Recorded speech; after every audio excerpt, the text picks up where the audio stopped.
Hi, everybody. Thanks for coming to another of our strolls through artist books. Um, Before we begin, I just want to tell you about the best film I think I've ever seen. I went to the Port Townsend Film Festival, and in their group of shorts called Work Shorts, there was a 3-minute film, and I'm going to tell you about it. It was so wonderful.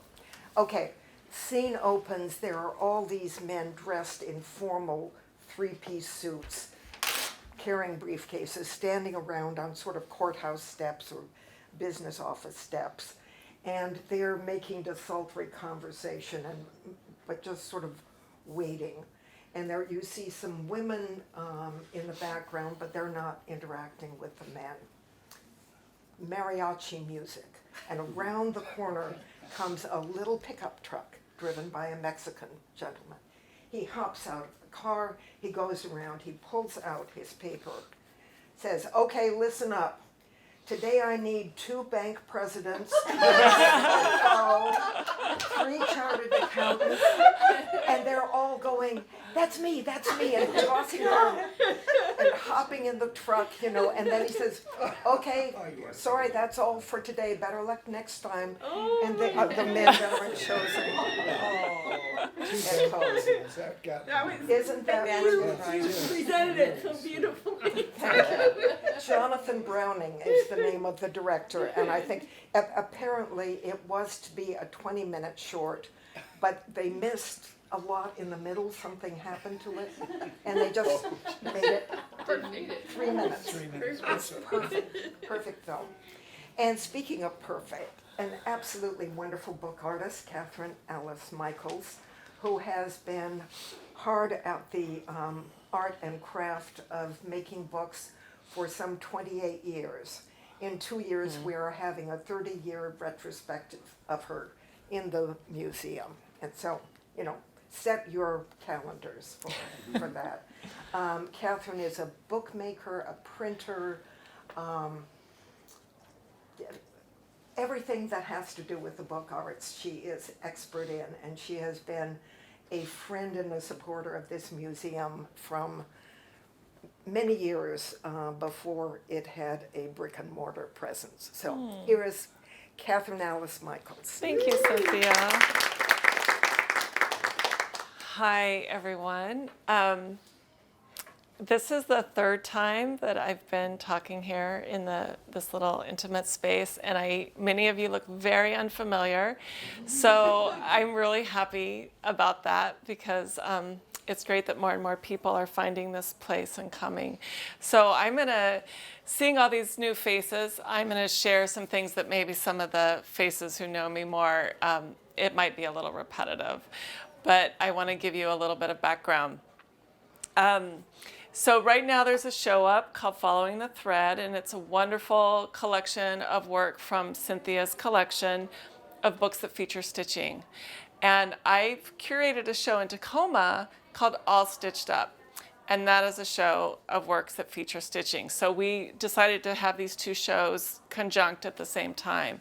So I wanted you to know if the stitching is what brought you here, there's another show in Tacoma.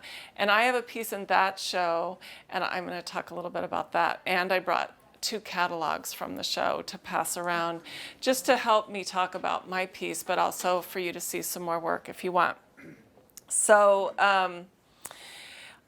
I pulled some things out of the cupboard over there of my work that feature stitching in addition to the pieces that are up in the show to sort of talk about my work today and some new work that I've done.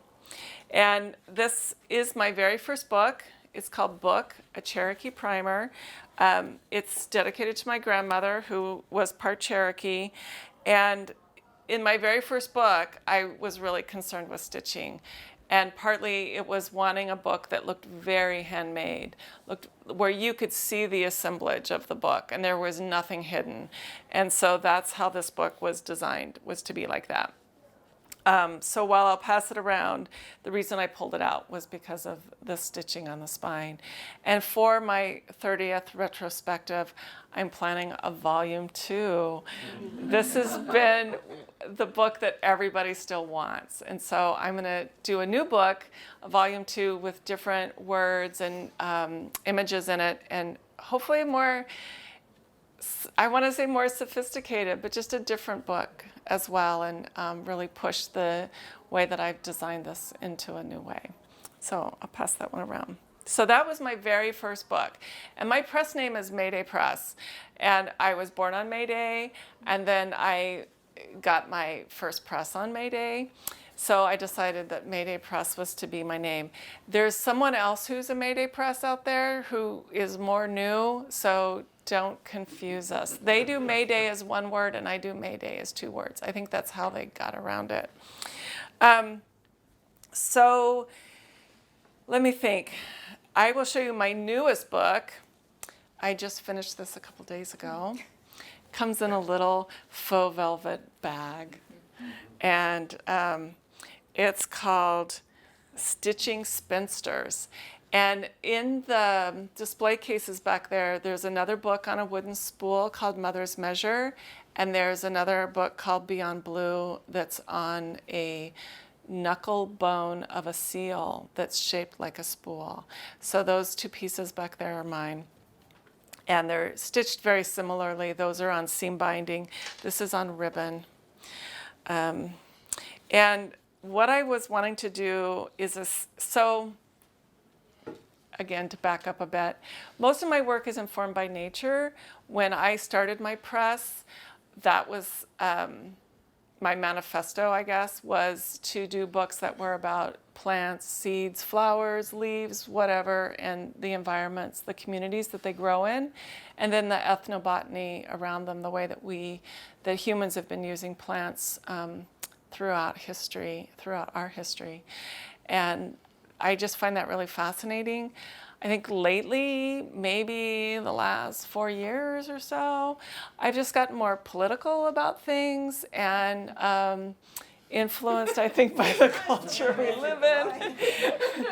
But also, I've been, to be just out there about it, I've been going through menopause. And I feel like that's something that doesn't get talked about, and I certainly don't see it in artist books. So that's also become a theme of my work. Then the other thing that happened late 2013 is that my mother passed away. And my mother sewed for a living for quite some time when I was young and was very, very good at sewing. And I was horrible at sewing. And my mom kicked me out of the sewing room. But I could embroider. My grandmother had taught me to embroider. And so when my mom passed away, even though I'd been using these stitching elements in books, after my mom passed away is really when I started to do all these stitched books. Most of them have been done since the beginning of 2014. So this one, which is Stitching Spinsters, was the idea that I would take quotes from spinsters and sew them. So it's kind of a pun on the word spinster. And if most of you know, the Victorian era is quite known for ladies who sat around stitching, embroidering, and doing all of these pieces. And if you weren't married by the time you were 25, you were a spinster. I wasn't married by 25. So I'm the spinster, both in terms of not being married by 25 and also as the stitcher. So this quote reads, "I put on pants 50 years ago and declared a sort of middle road. I have not lived as a woman, I have lived as a man. I've done what I damn well wanted to, and I've made enough money to support myself, and I ain't afraid of being alone." Katharine Hepburn. The New York Times, May 1981. Wow. So this is the first of the Sewing Spinsters. So I started another one, and I was going to look up whose quote this is, and I can't remember, but this one is not working. It's gotten really wonky and weird, but I'll just pass this one around too so you can see. I appreciate it. Yeah, I've got to, Perfect. it's not perfect, and I've got to start over. Absolutely. More than one pair. So those books are to introduce you to this book that isn't here for you to see today. And it's called, there's a note in that book. These are alphabetical, so mine is under M. It's called Trial by Fire. And it's a book that's made from pot holders. And the pot holders are an electric oven element that I cut in linoleum, printed on vintage kitchen linens, and then I've embroidered the text on the coil of the element, stove element. The text is mostly about hot flashes, menopause, witch burnings, and a little bit of sort of that hormonal young girl age as well, when everything is intense. And if you don't know, during the witch trials of the 15th century, the demonologists who determined what made someone a witch, those signs of a witch were synonymous with the signs of menopause. And something like 80% of the women who were burned were over 40. So that's why the book is called Trial by Fire, because the thing was if you burned, you were a witch. And if they set you afire and you didn't burn, you weren't a witch. So, yes. So the other thing I brought with those, if you're interested, is I brought the text that's on. There's 7 pot holders, including the colophon. And if you're interested in getting a closer read, you can do that. I'll pass this one around this way. Is that going to be available at the museum? I don't know if it will be at the museum or not. It just might be. It might be. Make your donation today. Earmark it. Trial by Fire. So I brought this pot because the reason this book exists is because, one of the menopausal symptoms is forgetfulness. And I've been leaving pots on the stove for quite some time now. And we've only had to repaint once. We've only had to replace the oven hood once. But I've ruined 6 pans, but I've saved 5. One just didn't make it at all, maybe 2. So I'm going to make a small addition. And all the pots are different sizes, so each one will be unique and have more or less stories, different sizes. And there is one sample of what the pot holders look like, but they're padded. This one's not padded. So, whenever I make a book, you go through these iterations. I want to make sure I can print this. I want to make sure I can sew a circle. I want to see how fat this has to be, how many are going to fit in the pot. So I have all these pieces that I have to do in preparation of designing the book fully. So I'm happy to pass these around. Figuring this out to fit in the pot, I'll have to figure out more for the other size pots, but if you want a closer look at those. You have to do original prints for each one, too. Yeah, that's right. Each one of these is an original print onto this, and then hand sewn. What did you use to print? This is a linoleum block, and then I have a printing press, a Vandercook 4, that I print with primarily. So the other similar-ish book I'm working on, and I thought I brought more pages, but I must have left it at the house. So that's too bad because you can't see it. You can't see all the stitching, possibly. So this is also a book about menopause, and this has a hand-sewn chart underneath the wooden type is printed, the O's or the zeros, which is meant to be the vagina, the vulva. And then there's a chart underneath. So my doctor gave me a chart and said, okay, I want you to keep track of your cycle and if it's heavy or light or you have cramps. And I did this for like a month or 2, and I said, this is bullshit. This is like, am I having hot flashes? Am I angry? Am I depressed? Am I just able to get up in the morning? Am I whatever? I felt like that was more relevant information. So what I forgot, and I think I left at Cynthia's, is one with one of the charts. So the little chart, instead of having letters like H for heavy and L for light, I've taken the alphabet and I've put all these menopause symptoms. And then as you read the chart, there's going to be little SOS messages in the chart. So this has pins in it, but I'll pass it around. So now you know everything. I mean, I hope this isn't TMI, but there you go. I read a book called Hot Flashes. Yeah, it's not, you don't see a lot of it, so that's great. I'm glad to hear it. Catherine, would you say something about Sure. the number 3? Okay. That's- So I'd like to read a couple of these from the book. Number 3, if a butterfly turned into a caterpillar, would it still be a universal symbol of transformation or life after death? I was once a large butterfly. Now I'm cocooned at home in anxiety and depression, cooking from the inside out. What am I becoming? That was actually a longer piece of writing, but because of the size of these coils, I edit them as I go.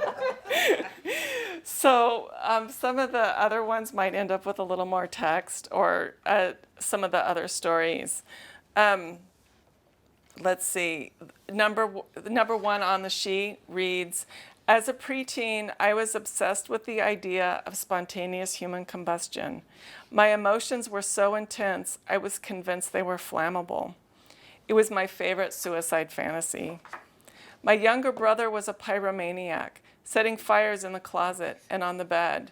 Between us, the fire danger was always high. So you get a sense of the hot pads. Okay, moving on. This one is called Party Dress, and this one's got machine stitching on it. And I've added some ribbon and some trim. And then inside are like paper doll dresses. And I've used handmade paper that I've letterpress printed little stories on. And I've sewn it to the heavier cardstock that I've collaged the dresses onto. So these are little poems or verses about playing with my mom's clothes, like wearing them and being in her closet. Remember that dress you often wore to parties? It nipped in at the waist and swirled around your thighs. Swish, swish, it whispered as you walked. I played with that dress as it hung in your closet. One push and your entire rod of dresses would dance, swoosh, swoosh, swoosh, swaying to a stop. So this is Party Dress, and this is what a lot of my artist books are doing. They're taking little memoir pieces and creating books. And if they're about my mom, they're often going to be about stitching and dresses and clothes and things like that. So I can pass this one around as well. I'll go this way this time. And then quickly, this is Infestation. And this is I should have looked at this before I started. This is a fishbone structure. And I can see it may be hard to fold up, so maybe I'll work on that later. Plant dyes from the kitchen. So I've been working a lot with plants and doing dyes, and this is some Japanese paper that I dyed from things in the kitchen that are from plants. And this is from when I did a subscription of books that were all plant themed. This one I sewed on my honeymoon. And I guess what I just want to say about it, it was when I really started getting into the binding and stitching and Japanese side-sewn bindings, which I find to be really fun and another creative way to work. This has very little letterpress in it. It's really just meant to feature the dyes and colors of the book. So some years later, I started working with a technique called Botanical contact printing, or eco printing it's also called. And that's when I take this, I don't make the paper, it's a commercial artist paper, it's cotton, I bundle it with plant material, and I cook it in water. And I collect plants from my backyard, plants from the ditch, plants from my neighbor's yard.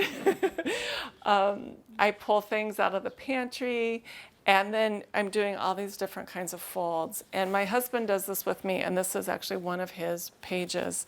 And I can tell you that the blue is, those are plum leaves from our neighbor's tree, and these little thin strips of things you see, that's onion skin paper that's been cut up. It's called Fatal Fairy, and this was a book that I made for a show I had in Seattle a few years ago. And what I wanted to do was take words that are important to me and look at their etymology. So fatal and fairy share the root ba, which means to speak. And then this is wood type, and I'm playing a little bit with the type and having fun. You can see the F and the T are upside down. And then on the back side of that page is like the story of those words and the etymology and how they came to be in my own words. And the black type has a little bit of silver in it. There's a little gold ornament that I designed. And then there are these photopolymer plates. One is on the title page, and one is back here. Two are back here, on this one page. I didn't want the book to just be page after page of pair words and their stories. So I wanted to just break it up at one point and put something in it. The words that follow this, one of them is talisman. So these are talismans that I created from plants that are important to me. So it's my own design and thinking about that. I think probably many of us have talismans that we've found or put in our pocket or created ourselves. So this has pair words like demon and democracy. And they come from da, which means to divide. And alchemy and font. So this, of course, is related to letterpress printing, which is what I do. So all these words are important words in my life. Hades and envy. Okay, maybe not so important in my life, but really interesting.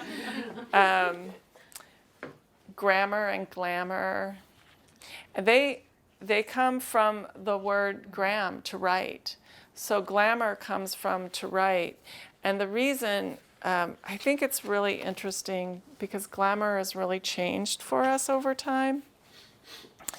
Let's see.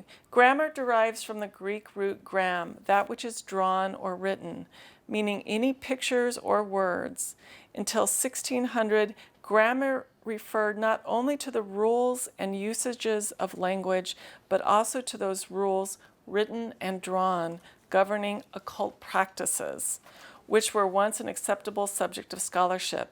Hence, from grammar, we get grimoire, a book of magical spells. Glamour comes from a Scottish alteration of grammar and came to mean spell or enchantment. Those possessed of great beauty or charm were said to cast the glamour. The unprotected fell under their spell and became enchanted. So, Catherine Alice, how Yes. did you pick the two words, since you didn't just go GA and look through everything in GA? GA, that's a GO? good question. I think I started with words that felt related and important, and then, I'm not even sure I remember, but so I have Beltane and black are one pair. So Beltane is related to Mayday, right? So I'm reading about the root word of Beltane, and I see that black shares the same root word. And there's a whole list of words, so I looked for one that felt really relevant and important to the theme and topic for me. Thank you. And I thought Beltane and black in particular were a great combo because Beltane is about the light, the fire, but black is too. So, but it's not that we would normally associate that. Let me tell you, what's that? What does Beltane mean? Beltane is the festival of May Day Eve. So it's one of the old Druid or Christian celebrations that happened, and it's opposite of Halloween. So it marks the quarter days, so it's halfway between the solstices. Let's see. Where do I write about black? Bel transformed into the color black through the shining element of fire that turns things black through burning. So I have Cynthia's copy, and I brought 2 more copies to pass around. And the reason is because all of the covers are different. All of the plant printed papers inside are unique. And that's because the process of wrapping the paper in plants, you can't exactly replicate it. You can use the same plants and do the same thing, but you're not going to make any 2 pages exact. And I've tried. Believe me. Catherine, does Yes. that make that a variable addition? Yeah. So a lot of my work is a variable addition. And I think I love printing and I love multiples, but I can also just get a little bored. So when I make books that are variable addition, then I can sort of play with each one. I think I've never lost the love of paper dolls, and that in some ways my books are kind of like that. I'm like, oh, this page with that page, and this color looks good with that color. So each one of these books, I'm really spending a lot of time picking out the pages that go in a book and that match up. This page I really, really love. Getting some of these greens. This one has some daisies on it, which are really unique and special. You run them through your press? No, they're boiled. The paper and the plants are boiled. So you lay that, can you talk about that process a little bit? You lay it Yeah. No, I fold them and bundle them and wrinkle them and smush them and tear them accidentally. You got to get a whole bunch in a pot, and you can try to keep them flat if that's important to you. And I created this book, Root, Leaf, and Flower, A Printed Garden, and the idea was to isolate each plant on the paper and then to keep the rest of the paper as white as possible. So what I did for this one, this is hollyhock, is that I tore down these pages to size and I stacked the plants. So I took like 20 pieces of paper of hollyhock, put the hollyhocks between each page, wrapped them in another piece of paper, and put them in the pot. And I wrapped them in another piece of paper because the pot turns its own color over time. And so it helped to keep the backgrounds white.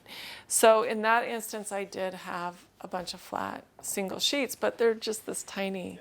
The pot is this big.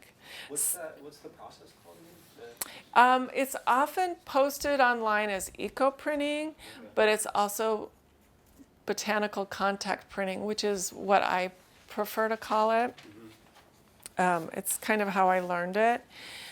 And this one I think might have 13 or 14 different plants in it. I just have one of those to pass Do you around. need to add chemicals to maintain the colors or anything like that? No. I don't use any chemicals. Natural. You just, you don't need to put anything in the boiling water and simmering water? No, No. I don't need to. Well, okay, I might use iron and copper because they affect the color a little bit. But I don't do it to make it color fast or to make it last. Right. So I should be precise about that. Did you invent this binding? I did invent that binding. It's very appropriate.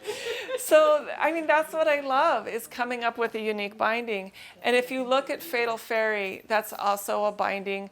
I won't say no one's ever done that binding that's on Fatal Fairy. It's very simple, but I didn't research bindings. I just was like, this is how I'm going to bind it. And it actually was a bit of a puzzle for me. Can I borrow this back for a moment, Maya? Just so I have something to show the camera while I'm talking. So I wanted to put a title on the cover, and I was really just not sure for a long time. I didn't want to print across this because some of these are really dark and it's hard to get the type to show if it's small, and if the type is big, it's covering the whole page. So I had this idea I could create a little label, but I'd have to glue or sew it down. And I was already planning on a side sewn stitch, so I designed a stitch around where I could print the words. So this was all, designed together to make that work. Thank you. Any other questions about anything on the table? Just how do you give thought to what size your book is going to be? Like that one's long. And Okay, narrow. that's a good question.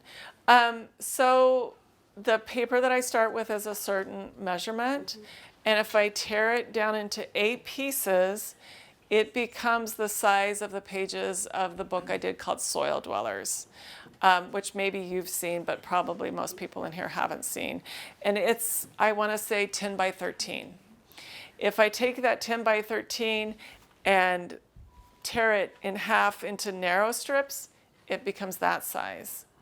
If I take that size and fold it in half, it becomes my book, Solar Return.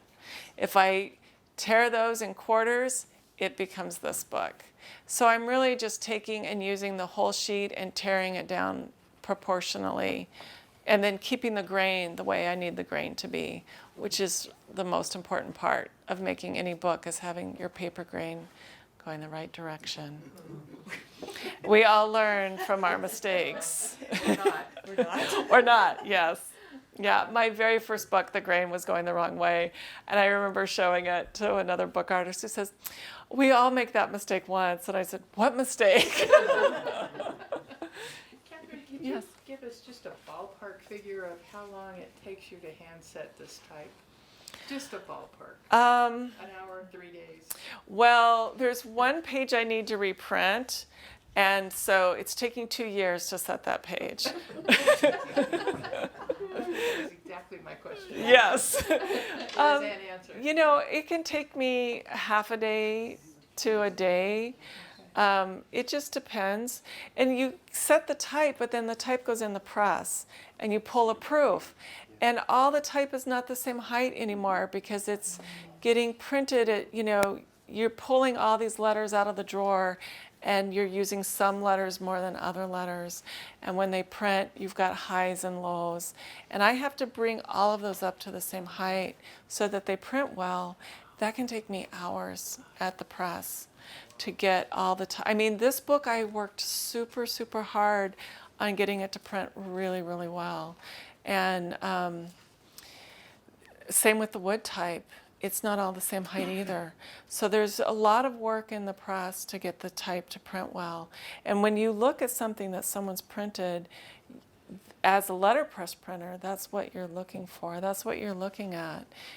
That's one of the things you're looking at, right? It's like, did they just put the type in and print it, or did they really work to get it type high and to get it all printing evenly?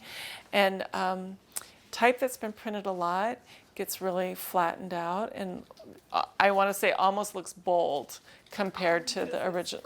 Yeah, because it's worn down and it's wider as it wears down. So I'm pulling those out at the same time, but some you can lift up because they're not worn down too far. So this can be a really tedious process. And it's why a lot of people like to use photopolymer. And,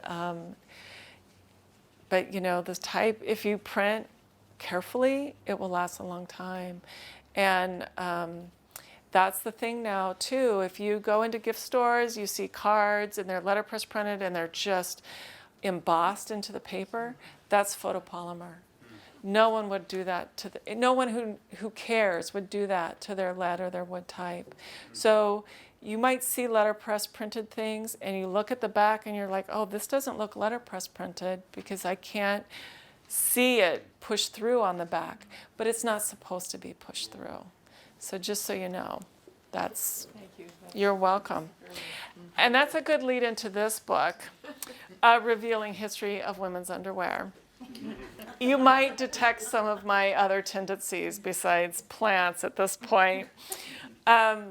This was inspired by, I don't know how many of you, when I was a Girl Scout, one of the things that we did is we took the Reader's Digest and we folded the pages down from the corner and up from the bottom, and then we opened them up and they got spray painted and they were little Christmas trees that we took home.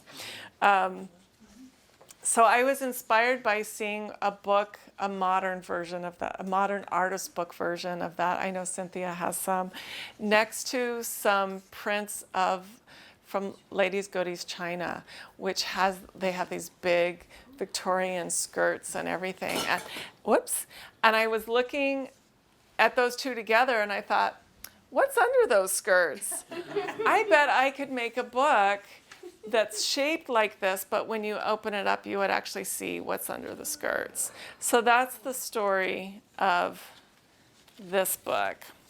And this book is photopolymer printed. And the reason it was because I didn't really think I wanted to spend the time justifying left and right, little tiny, I think it's 11-point type, to make it fit page after page after page. It just felt like too much. So this one was typeset on the computer, photo negatives were made, they were turned into photopolymer plates and printed on a letterpress. And then the images are pressure printed clothing that I made to correspond to the history. There's one, I did not make the bra and I did not make the petticoat. Those are Barbie. So you made little clothes. I made little clothes, or I modified Barbie clothes. Right. Yeah. Oh, wow. Here's an iron corset in here. So I think, you could come in on another day and read the text. Pressure printing. Sure. So pressure printing, it's a challenge sometimes to understand. But if you know how a press works, you know that you have to have a plate that gets inked, right? And so for pressure printing, you have a solid plate. There's nothing on it. It can be a piece of linoleum. And then you want to print, I take this clothing, I put it underneath the paper I'm going to print on, and I roll it over that inked plate. And it picks up the highs and lows. But the thing that's underneath it, the clothes that are underneath it, never get printed on because the paper is between the ink and the clothes. So that's called a pressure print. And I know there's a lot in Cynthia's collection. And a lot of artists are using pressure printing, and they're using it in lots of ways and layering other kinds of printing on top of it. Actually, I have some more back here. Is that die cut or did you? The pages, no. I hand cut these pages, I hand punch the holes, I hand sew the stitches. I did set the ornaments at the top and bottom, the borders, those are letterpress printed. And then I sewed the book. So yeah, they're not die cut. Can I pass this one around? It's white, so I made the boxes. I do it all. So I guess you don't do anything else. There's not a lot of time left, it's true. Yeah. How am I doing for time, Amy? 20 minutes. 20 minutes, oh good. Any questions about anything else? I was Yes. just wondering, I don't know if this is a trade secret, but I'm wondering how you preserve the colors from your prints with The plants? It's not a trade secret. I don't do anything. So what I do is I try and sample all of these plants. If they fade, they're a stain, they're not a dye. And different fabrics, you can use different things to fix, and different colors. Like cabbage is fugitive, but if you put a fixative with it, it's permanent. But I don't use cabbage. I'm not going to use cabbage because I have to add something to it. The other thing is a lot of plants will work better on a protein fiber like wool or silk. And so you can use plants on wool and silk that you can't use on paper without a fixative. Or you'll get a different color on wool and silk. Or the thing is you've got a plant fiber and a protein fiber, and they work really well together. If you're doing a plant fiber and a plant fiber, then that's where you often need a lot of help. But I have found that there's a lot of plants that just work really well. I do put a couple copper pipes in the water, and I do that because copper brightens, and a lot of the other metals will make it dull, colors a little dull. And I use a lot of like binder clips and things to bind things up with, which is dulling. So it might help as a fixative, but I'm just using it to bundle things up. And the book that you have there, I don't have any metals with that at all. So I'll make a bunch of paper and I leave it out in the light, and I leave it under a plant light or by a window, and those pages are several years old. Wow. So you're welcome. So Go ahead. you make your own paper? No, I don't make this paper. This is an Arches paper. It's a Okay, cotton because paper. Some of the paper has chlorine to bleach it, or to get it white. Yeah, So- yeah, which is fine, I Okay. think. Oh, It that's just has to be a natural fiber paper, Okay. is what I would recommend if you want to experiment. And you want a strong paper. Yes, go, I'm sorry, So you Carolyn. don't use a mordant on your paper? I'm not using a mordant. Simplifying life. So Catherine, have you written a book yet about all your combinations of plants and what works and what types of paper? Oh, and- have I? No, there's so much information online, and there's so many books that are coming out. And honestly, it is so much work, and there's not really any money in it. If I did a book like that, I'd have to travel around and teach and sell the book. And that's not really what I want to do either. But there is a lot of information out there, and there are books that are coming out. One person you might look to if you're interested is India Flint. She has several books out. Most of her books are talking about fabric, but she's very famous. She's from Australia. She travels all over the world and does workshops. She comes occasionally to the Pacific Northwest as well. And I do teach workshops with the paper, like one a year or sometimes two a year. But if you want to get, really involved, especially with fabric, you want to find a really good teacher, and there are so many people teaching it. How about with paper though? Yeah, I do a workshop with paper usually once or twice a year. Okay. Bima had me do a workshop, I think it was last summer, and I know Carolyn is trying to get me to Barn. I don't know if this is one of the workshops on your agenda. Oh, definitely. So it is possible this next year. I like to do it in the summer when the flowers are more plentiful and the weather is more conducive because you want to be outside. But there's lots and lots of flowers that work. And when I meet people who do this on fabric, they're mostly using leaves. I don't see many people using flowers. So that's been really fun. Have you ever encountered any toxic, or you probably look all that up before you boil it? I don't. My husband has a biology degree, and I kind of rely on him, but he's sort of careless, so I get a little nervous. Every now and then I lift the lid on the pot, and there's such a skim of mold on top. So I just boil it and throw the paper in. I figure that's going to do something good. Put it outside and then sounds kind of I don't use plants that are poisonous. I know a lot of plants. I've been studying plants since I was 16 years old. So I don't use plants that I think might be dangerous or toxic to use, for sure. So how long do you boil the plants and the paper together? It sort of depends on what you're doing and what effect you want. You can boil from 20 minutes to 2 hours. It's a process that's can be very forgiving, and you can push different effects different ways. Some things are going to be more fragile and not, the color may transfer really quickly, but it might get muddier or darker, or things happen longer, but then sometimes longer, other things are going to be richer. So part of what you're doing in this process is you're learning, and that's a lot of what happened with these pages is, you know, you're throwing things together and you're seeing what comes out. And oh, I know when I made that page, I put a bunch of strawberry leaves in it, and strawberry leaves worked when I did this other page, but they're not working on this page. So what happened?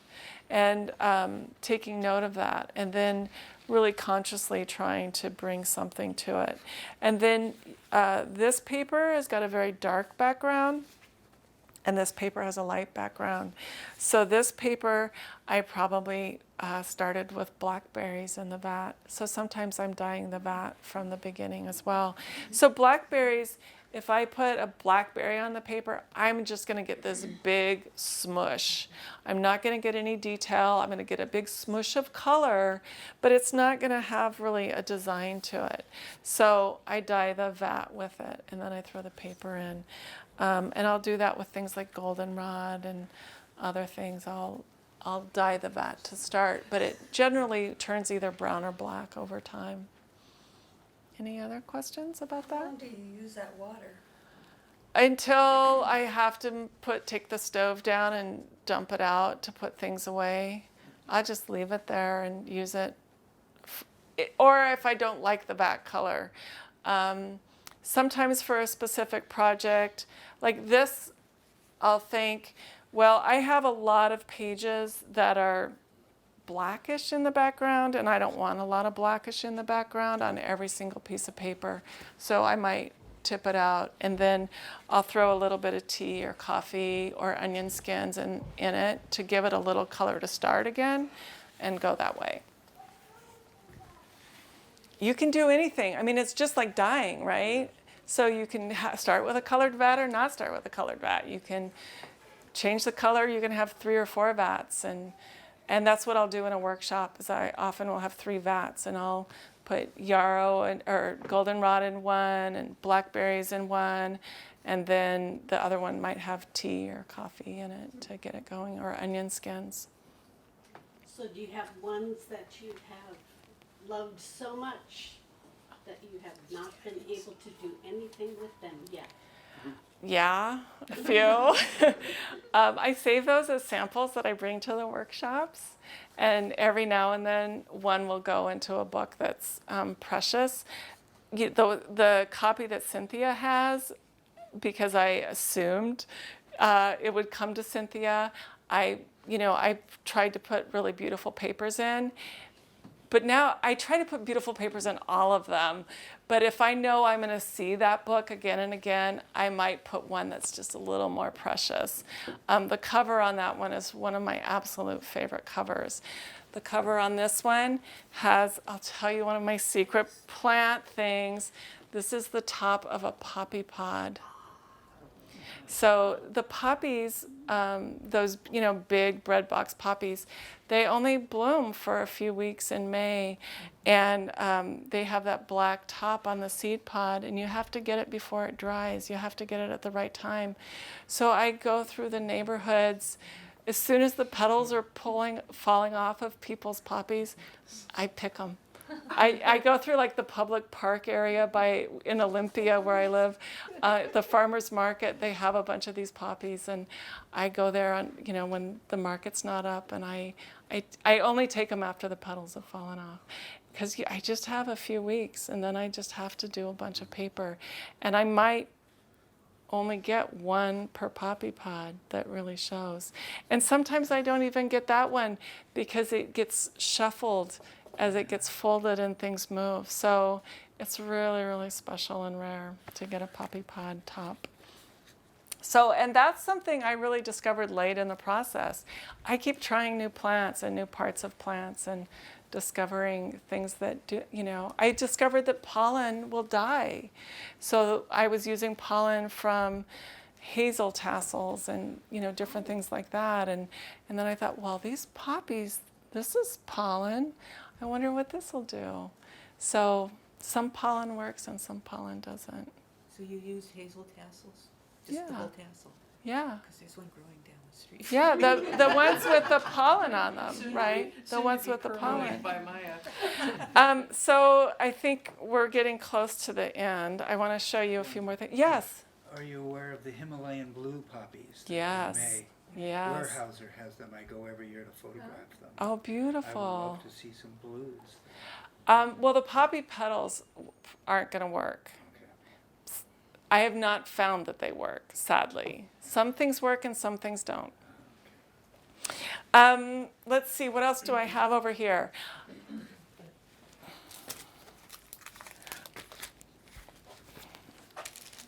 I want to do a little promo moment for, I'm having a show in April in Olympia, and it's going to be a little coffee shop. And I think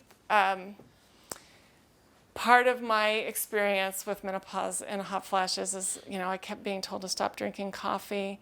And I wasn't particularly addicted to coffee until I had to stop drinking coffee. And then what started happening is the coffee cup started talking to me. And so as the coffee cup started talking to me, I started making broadsides of the coffee cups. And these are actual cups in my cupboard. So I'm doing a whole series of coffee cups for the show in April. It's going to be in Olympia at Bar Francis. And if you don't know, Olympia has an arts event called Arts Walk. It's the third weekend of April, and I'm going to be sitting at a table the whole weekend in Bar Francis. But these will be on the wall. I don't know when exactly the show will open, but it'll be up for a whole month. So I brought some of those. And then the other thing I brought was I'm printing money now, which is also really fun. This is a 49-cent bill. Because women earn 49 cents on the dollar. So it has a rooster in the middle, and it says, "Don't expect a rooster to lay you a golden egg." And the idea is that, we often we invest ourselves emotionally, physically, financially in things that are never, we're never designed to really fulfill our dreams and hopes for ourselves. So it has a Statue of Liberty to represent the labor of immigrants and refugees who've come to our country. And it has a little native person to represent the land and the resources and culture that have been exploited here also. And down in one corner, it says, "One life. You have one life. How will you spend it?" And there should be something on here for slavery, but I was literally printing this 2 hours before the deadline. And these are some leftovers that I can pass around for you to see. So this is 13 print runs, by the way. Wow. Just so you know. Catherine, would you mention the possible series of... Sure. So, people are loving these, and I'm really, really glad. I do have a few to sell. But now, doing my research for the 49 cents, there's different statistical studies. And what I heard for years was women make 79 or 80 cents on the dollar. But that's an average. And how it breaks down is something like Asian women make 85%, white women make 80%. And if the average is 80%, you know that the majority is going to be 85 and 80, because black women is something like 54%, Latino women are something like 47%, and then Native American women are down in the 40s as well, and I can't remember the number. So I want to print bills for each one of those. This was just the beginning inspiration. I have so many things I want to print and make, but right now I'm kind of slowing down. I'm just crawling from hot flash to hot flash and doing what I can in between. So, but what is fun about printing something of this size is I can just use a bunch of ornaments and a bunch of cuts. I pull things from my drawers that I don't ever use for any artist books and other things because I'm often creating original material. So, yes. Could you just briefly say, in case people don't understand it, what 13 print runs means? Okay, so my first print run was the lavender border and the center part of this bill. That was the first print run, and to that everything else became registered. So those ornaments are all little squares of metal that I had to pick up individually and arrange. I have to fill in the negative space with metal or wood that is not type high because I have to lock it all up in the press so that it will not shift and move around. So that's all packed in the press. Then I took out the lavender and I put in the green. There's two colors of green because the green happened in 2 print runs because I didn't have enough of these little diamonds to print them all in 1 print run. So I printed half the bill in 1 green, and then I had to move it to the other side, which was meant to be the same green, but I had changed the color on the ink plate or picked up some extra green or something, so the color changed, which turns out to be a good thing because now you know it's another print run. Then I printed the burgundy border. So the border is also set in the green, all of these little tiny pieces that are called ornaments or border material. Well, it's not border material, they're ornaments. And printed that. Then the rooster went on, and the rooster is a cut that I've had for 30 years and never used. And then I printed the text above and below the rooster, and those each are a separate print run. I have a thing that will lock it into a circle, but the circle didn't really land where I wanted it to, so I printed the top, and then I printed the bottom by lowering it down under the rooster. I printed the One Life and the Women Earn text in 1 print run. I printed the 2 cuts, the Statue of Liberty and the person in the other corners as 1 print run. The 49 cents was its own print run. I had this oval and then these 2 ornaments over here that were meant to bracket things in those spaces. And as I was registering them, I printed it, it wasn't right in the right spot, I moved it, and it did this thing, and I went, oh, that's really cool. I guess I'll print those twice in 2 different spots. I'm making this stuff up as I print it. That's a lot of what happens with something like this. Then I put in a numbering machine, and the prints are numbered. There's 49 for the 49 cents, and then counting down from 38. I ended up with about 30, unfortunately. Words were supposed to go in this little spot, but printed at the same time as the 49 cents. But it's too technical to explain, but I couldn't get the words to register. And after going through all my proof sheets and then using up 4 of the good prints, I picked the type out of the press and threw it across the room. I then put in this ornamental heart and changed the color and did another print run, which was the last print run. And then my husband cleaned the press while I trimmed them, and we drove into Olympia where I had to deliver some copies. So, I knew it was more complicated yeah, than this 13 print runs. Yeah. So, and I'm cranking my press, so it's a lot of work and effort and love goes into these.